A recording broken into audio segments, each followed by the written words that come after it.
As 5 certezas inabaláveis da fé.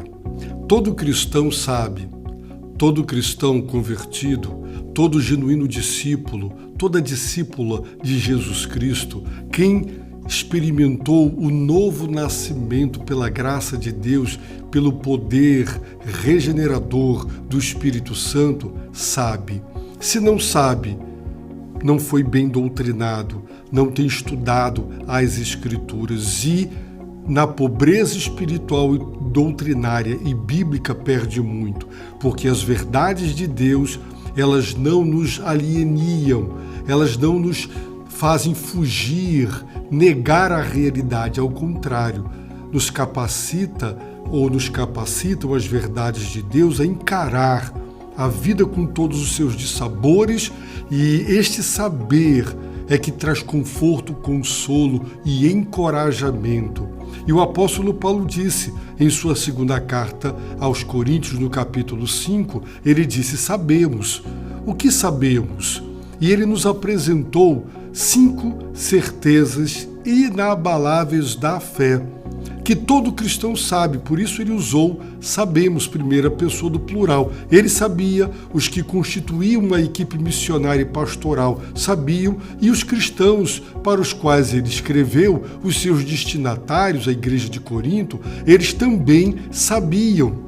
E a 4ª certeza inabalável da fé que nós sabemos é o seguinte: sabemos que, enquanto estamos nessa tenda, gememos e somos afligidos, pois não queremos ser despidos, mas sim revestidos, para que aquilo que é mortal seja absorvido pela vida. Mais uma vez, o apóstolo Paulo descreve a nossa existência terrena, a nossa existência física, dizendo que o nosso corpo é uma tenda. Estamos porque, enquanto estamos nessa tenda, neste corpo frágil, vulnerável, que adoece, esse homem exterior que vai se desgastando e corrompendo com o envelhecimento, com as enfermidades e os sofrimentos, enquanto estamos nesta tenda, nós sabemos que gememos. Gememos porque sofremos e somos afligidos. Ficamos deprimidos muitas vezes quando perdemos a saúde, quando nós perdemos qualidade de vida, quando somos excluídos do mercado de trabalho, ficamos impossibilitados de usufruir de todo o vigor que o nosso corpo e a boa saúde nos proporciona.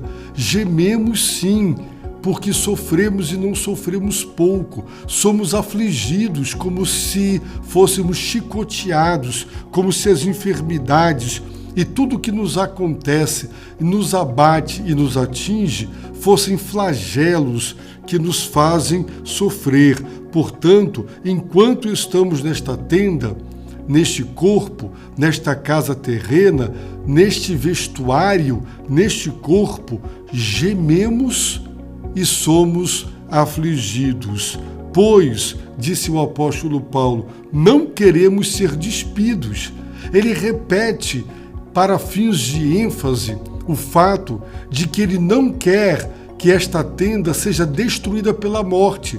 E agora, mudando de novo a metáfora do corpo que ele já apresentou como tenda, como casa terrena, ele novamente apresenta a metáfora do corpo como o nosso vestido, a nossa roupa, a roupa que nos veste. Nós não queremos ser despidos, nós não queremos ver o corpo morto. Por que não queremos? Porque nós amamos o corpo. O corpo é para o Senhor. Foi Deus quem criou o corpo. Não há nada de degradante do corpo, de pejorativo no corpo. Em nenhum momento, nunca jamais de acordo com a fé cristã, há uma visão negativa e pessimista e depreciativa do corpo ou da matéria. Foi Deus quem criou o corpo. Jesus Cristo, o Filho de Deus, o Verbo eterno, que estava no princípio com Deus. Ele se fez carne, armou o seu tabernáculo, a sua tenda, ele tabernaculou, ele se encarnou. E a verdade da encarnação indica que não há pecado no corpo, na matéria em si. O corpo não é visto como a cova, a tumba da alma. O corpo, segundo as Escrituras, não é visto como a cela, o encarceramento, a prisão da alma. As religiões orientais e, de modo geral, todas as religiões de cunho marcado pelo Espiritismo creem que a salvação é livrar-se da matéria, é não reencarnar mais, manter-se nesse ciclo de retorno à Terra. A matéria é visto como maldição. A salvação é livramento disso, mas na Bíblia, segundo as Escrituras, não, de modo algum. O corpo é bênção do Senhor. O homem não é ser humano completo, inteiro e integral, sem dimensão corpórea. O homem não é uma alma pré-existente que se encarnou. Não há isso, segundo as Escrituras. O homem, o ser humano, é uma alma vivente. É um corpo vivificado pelo sopro de vida, pelo fôlego de vida soprado por Deus nas narinas daquele corpo que o próprio Deus criou. Por isso Paulo diz, não queremos ser despidos, não queremos nos despir, ficarmos nus, sem esse corpo, desincorporados, não. O que nós queremos, sim, é ser revestidos, mas esse revestimento do corpo espiritual, da habitação celestial, esse revestimento só será possível para aquela geração que estiver viva quando Jesus Cristo retornar com poder e grande glória. Aquela geração não será despida, ela não verá a tenda, o seu corpo, destruído pela morte. Ela experimentará o revestimento. E quando isso acontecer, o revestimento, não é? Então, para que o revestimento? Para que aquilo que é mortal seja absorvido pela vida.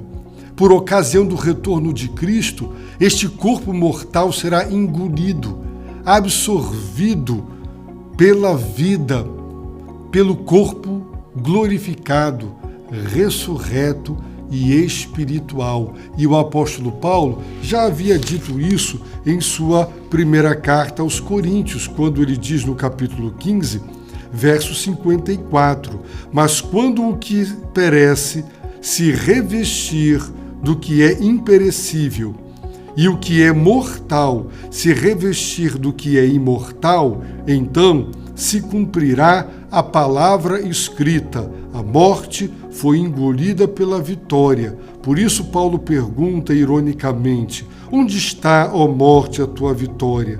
Onde está, ó morte, o teu aguilhão? O aguilhão da morte é o pecado e a força do pecado é a lei, mas graças a Deus que nos dá a vitória por meio de nosso Senhor Jesus Cristo. Aqueles que, quando Jesus Cristo voltar, tiverem morrido em Cristo, suas tendas tiverem sido destruídas pela morte, tiverem sido despidos na morte do seu corpo, voltarão com ele e receberão na ressurreição o corpo espiritual. Mas os que estiverem vivos serão absorvidos pela vida, será o revestimento. O corpo espiritual glorificado, ele vai absorver, como um sobretudo, ele vem por cima, ele cobre, ele reveste e absorve.